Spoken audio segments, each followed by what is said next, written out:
ओम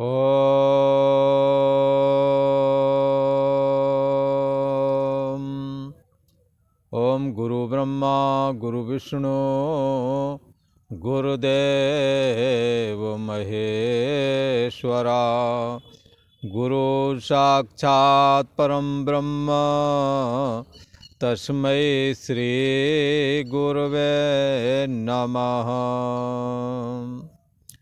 योगेश्वर श्री कृष्ण भगवान की जय। ऐं सरस्वत्यै नमः। पूर्व का प्रसंग एक बार स्मरण करते हैं। पूर्व का प्रसंग चल रहा था, भगवान श्री कृष्ण अपनी व्यापकता का कथन करते हुए कहते हैं कि मैं सर्वरूप हूँ, यत स्यात् सर्वत्र सर्वदा। मैं वो हूँ जो हर समय रहता है और हर जगह है। तो किसी ने कहा ऐसा आप कैसे हो सकते हो? तो गीता का 7वां अध्याय इसी का व्याख्यान है। भगवान श्री कृष्ण का निज स्वरूप अंतर्यामी स्वरूप है और उस अंतर्यामी स्वरूप में माया को लेकर ईश्वर भाव और मन को लेकर के जीव भाव ये परमात्मा के अंतर्यामी स्वरूप में ही दिखता है। और जब इन दोनों का बाधित अनुवृत्ति के द्वारा, शास्त्र के द्वारा इनकी उपाधि का शोधन करते हैं तो जीव जो देह के आकार में अपने को मानता है तो देहाभिमान से कहेंगे कि भाई देह तुम नहीं हो, देह जन्म से पहले नहीं, मरण के बाद में नहीं, इसलिए देह तुम नहीं हो। तुम मन भी नहीं हो क्योंकि मन सुखी और दुखी होता है और सुखी और दुखी हुआ मन आपके द्वारा जाना गया। जो वस्तु आपके द्वारा जानी जाती है वो आपसे पृथक होती है, इसलिए मन भी जानने में आया है, इसलिए आप मन से परे हैं, मन के आश्रय और प्रकाशक हैं। आपका परिच्छिन्न व्यक्तित्वपना भी इसका होना ना होना जानने में आया। ये अंतर्यामी स्वरूप जो है सबके साथ शामिल, छोटी से छोटी, बड़ी से बड़ी हर एक चेष्टा को जानता है। मन को जानता है, प्राणों को जानता है, भूख प्यास को जानता है, कर्ता भोक्तापने को जानता है, तुम्हारे होने ना होने को भी जानता है। और जानता ही नहीं, इनका आश्रय भी है। इसलिए धर्म सहित धर्मी का अध्यास इस अंतर्यामी आत्मा में धर्म के सहित धर्मी का अध्यास है। जैसे धर्म है कर्ता भोक्तापना, बुद्धि का धर्म, तो बुद्धि और बुद्धि के धर्म दोनों अंतर्यामी आत्मा से सत्ता पा रहे हैं, आश्रय पा रहे हैं, ऐसा कहा। तो भगवान श्री कृष्ण कहते हैं कि मैं अष्टधा प्रकृति बन करके सभी के सबके शरीर बन जाता हूँ, तो शरीर की दृष्टि से भी मैं सब में जुड़ा हुआ हूँ। और अंतर्यामी दृष्टि से देखें, सबके बुद्धि देश का जो साक्षी है वो अंतर्यामी आत्मा है। वो अंतर्यामी आत्मा मैं स्वयं बना हुआ हूँ, वो भी सब में एक है। आत्मिक दृष्टि से भी सब में एक ही है और आत्मिक दृष्टि से भी एक है, औपाधिक दृष्टि से भी एक है। तो किसी का ये अंतर्यामी स्वरूप सर्वव्यापक है, तो इसको सर्वव्यापक की तरह जानते क्यों नहीं? ऐसी जिज्ञासा होने पर कहते हैं कि ये भगवान की माया बड़ी बलवान है और ये जीव को मोहित करती है, इसलिए नहीं जान सकते।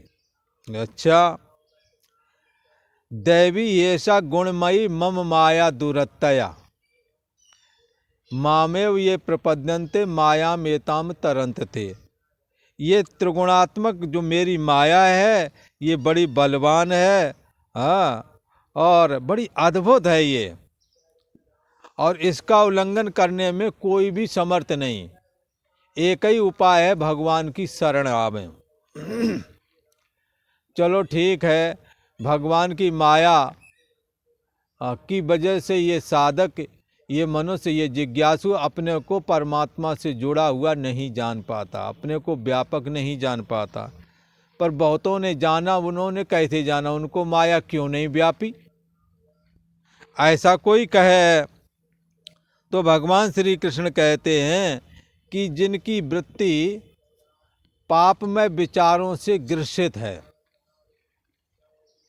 पापात्मा मूढ़ मनुष्य जो है मेरा भजन तो करते नहीं, इसलिए वो मूढ़ लोग जो है मेरा भजन नहीं करते।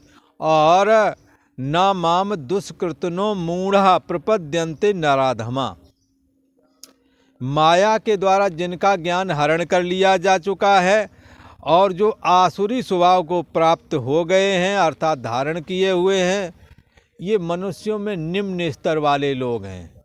क्योंकि एक तो बात बात पे झूठ बोलना, गंदे कर्म करना, शास्त्र निषिद्ध कर्म करना, जिससे उनके अंदर आसुरी भाव जाग जाता है।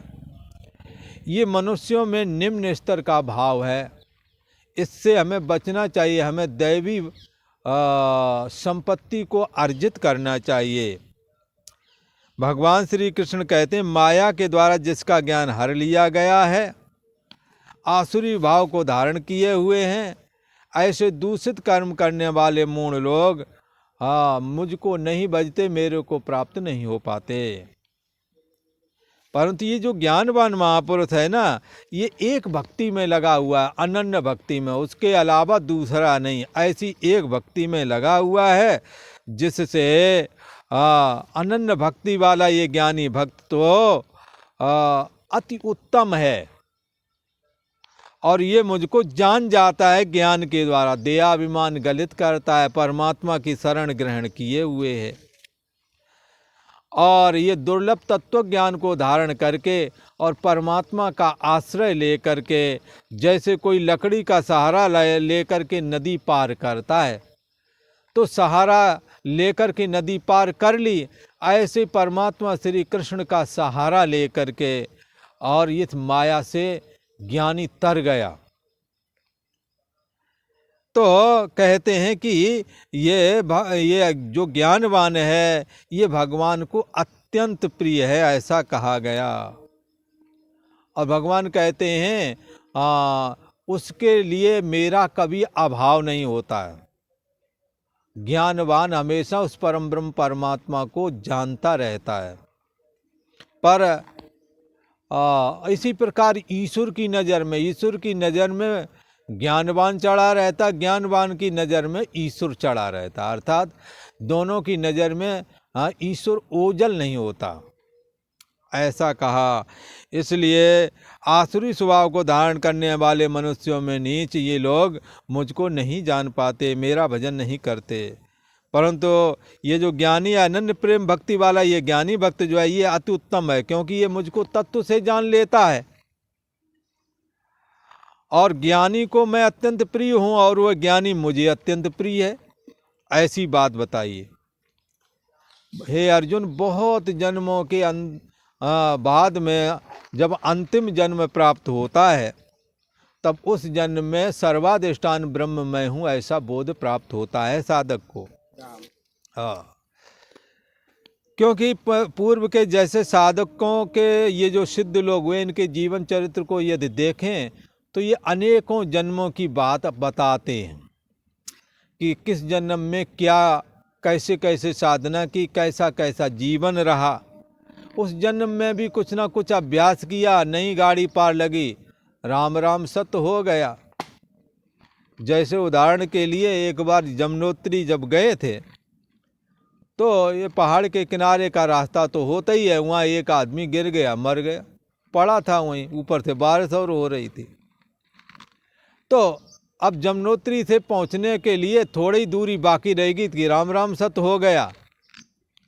ऐसे ये जीवन जो है भगवान के भजन में लगाने वाले कई बार सफलता मिलती है और कई बार सफलता के करीब हैं तब तक राम राम सत्य हो गया। ऐसा ये लगा रहता है साधकों के साथ में, सभी के साथ लगा रहता है।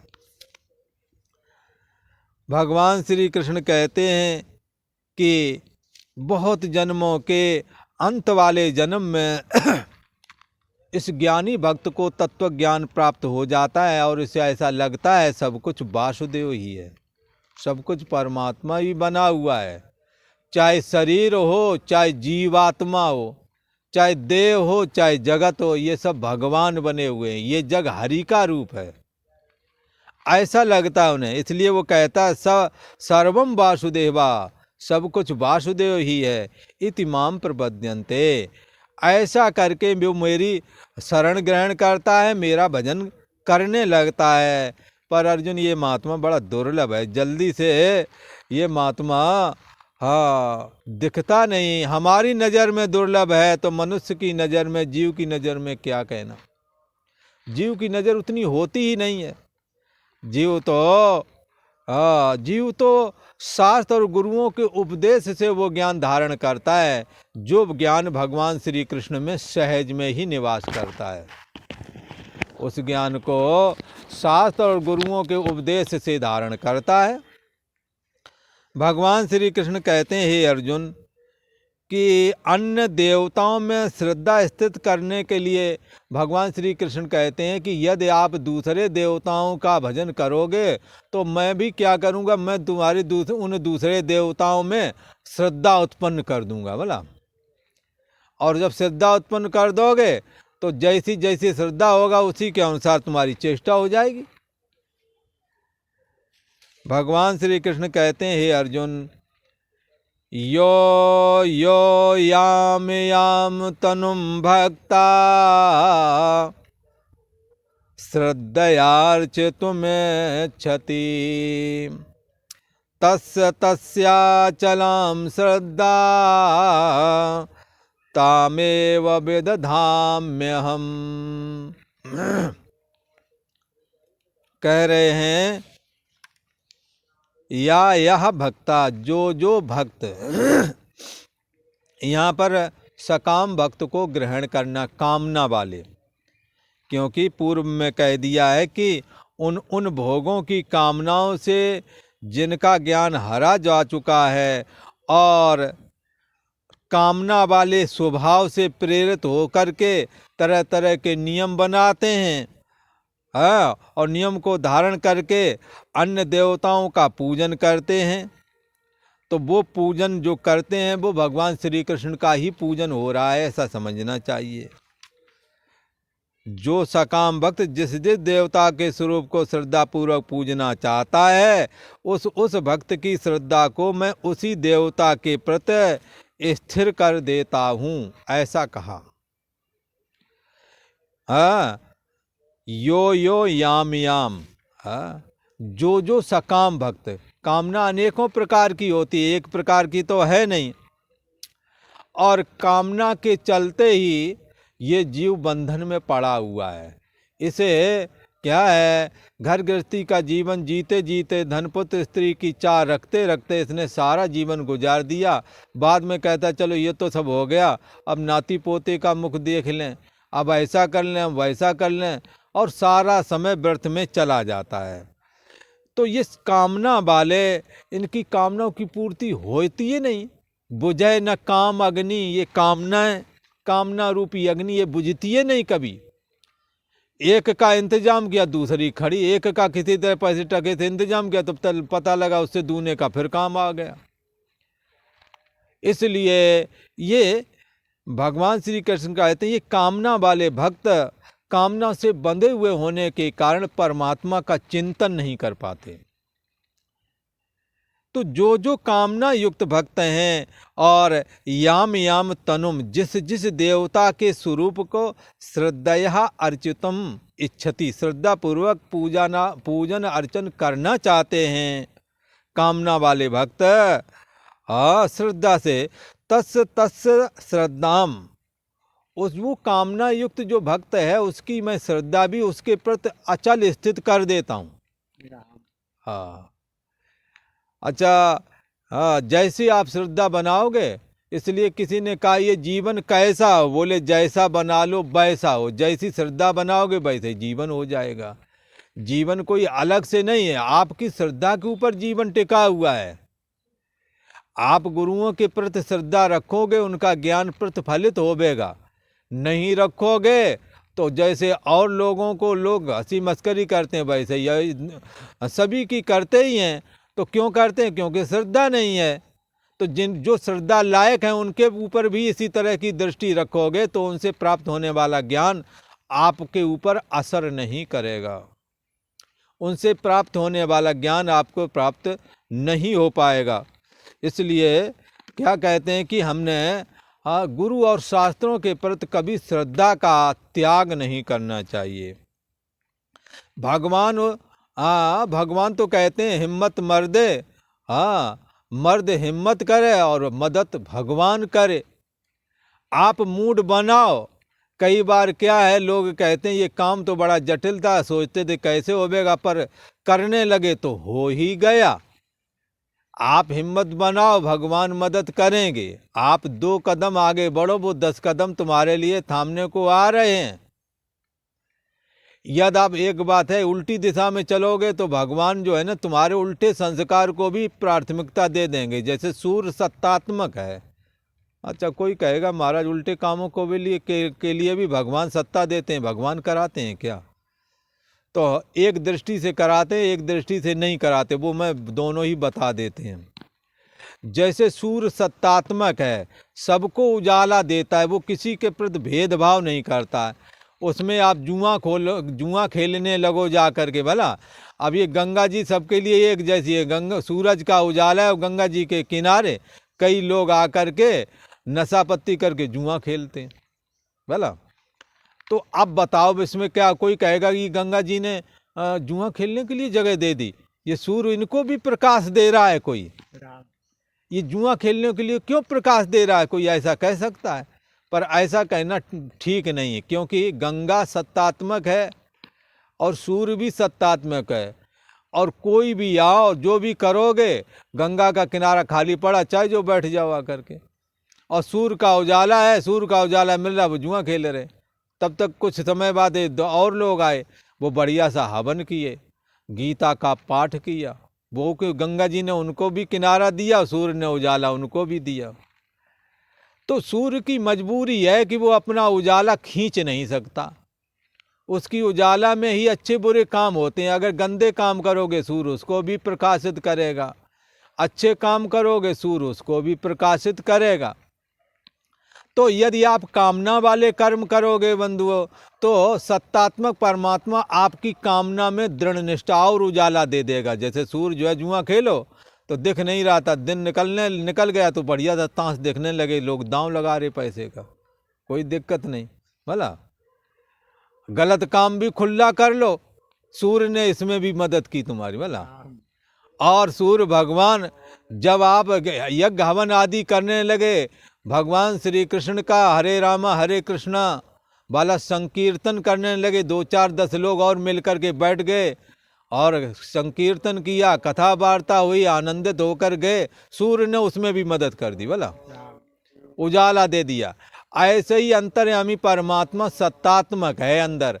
आप गंदे विचारों को रखोगे, आपके गंदे विचारों को वो सत्ता दे देगा और आप गंदे रास्ते पर चल पड़ोगे और आपका गंदा काम आप करेंगे, आपका फ्रंट पेज में गंदे वाले काम में नाम आ जाएगा और लोग कहेंगे अरे वो तो इतना बड़ा क्रिमिनल हो गया है भला, और आपको खुशी मिलेगी उसमें।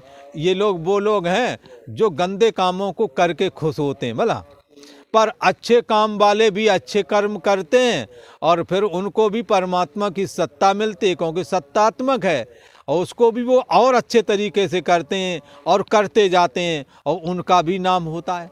तो परमात्मा किसी के साथ भेदभाव नहीं करता, उसकी ये मजबूरी है भी, वो अपनी सत्ता खींच नहीं सकता। अगर 1 मिनट के लिए सत्ता खींच ले तो आटा दाल का भाव मालूम हो जाए हम लोगों को, पर ऐसा होता नहीं।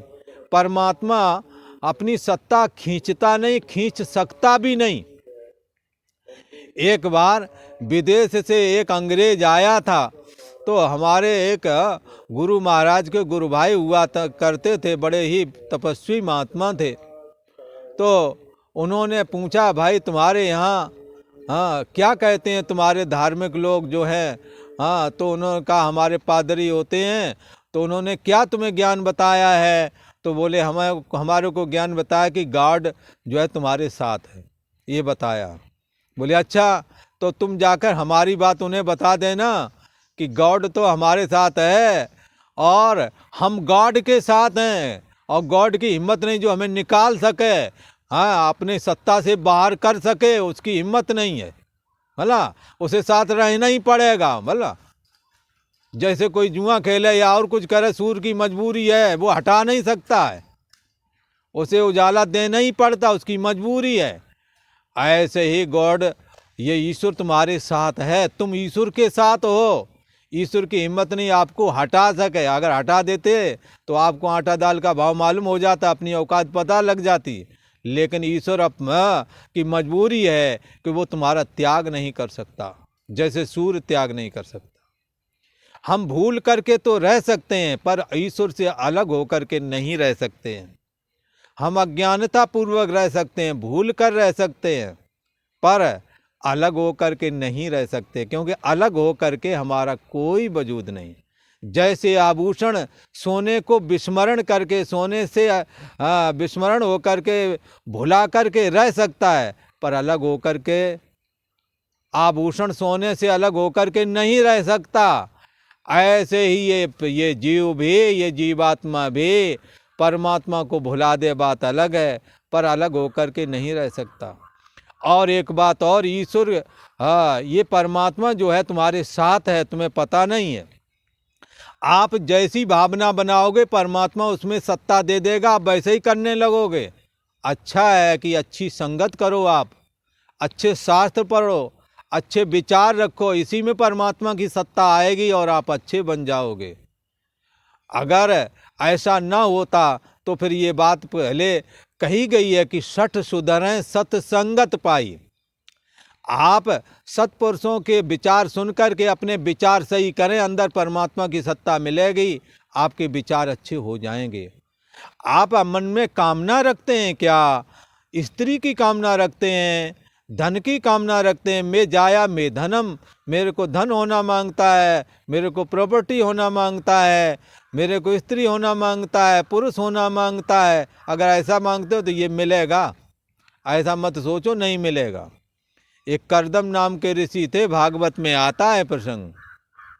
बहुत तप किया, परमात्मा नारायण प्रकट हुए तो उन्होंने कहा, कर्दम बताओ तुम्हारा तप बहुत है, मैं क्या तुम्हें दूं? तो कर्दम ऋषि तपस्या करते रहे थे, बार बार रोटी राटी का झंझट पड़ता था। बोले यार चलो एक स्त्री मांग लेते हैं, फिर तपस्या करेंगे आराम से। तो उन्होंने कहा मेरे को स्त्री चाहिए। बोले अच्छा तुम्हें स्त्री मिलेगी, मैं दूंगा स्त्री तुम्हें। और आज के तीसरे चौथे दिन मनु महाराज आएंगे, वो अपनी पुत्री